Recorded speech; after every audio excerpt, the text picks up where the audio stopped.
بسم الله الرحمن الرحيم. إذا السماء انشقت وأذنت لربها وحقت وإذا الأرض مدت وألقت ما فيها ودخلت وأذنت لربها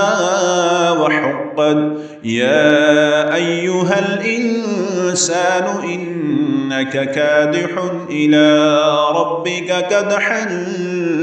فملاقيه فأما من أوتي كتابه بيمينه فسوف يحاسب حسابا يسيرا وينقلب إلى أهله مسرورا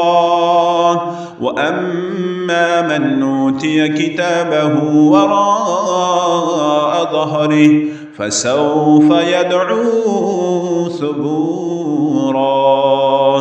ويصلى سعيرا إنه كان في أهله مسرورا إنه ظن أن لن يحور بلى إن ربه كان به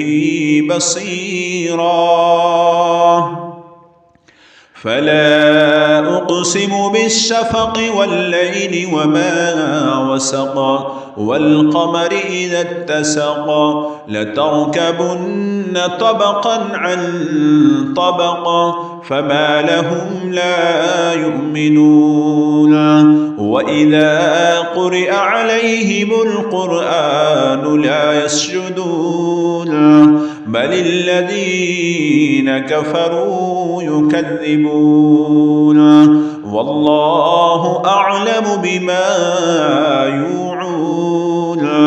فبشرهم بعذاب أليم إلا الذين آمنوا وعملوا الصالحات لهم أجر غير ممنون.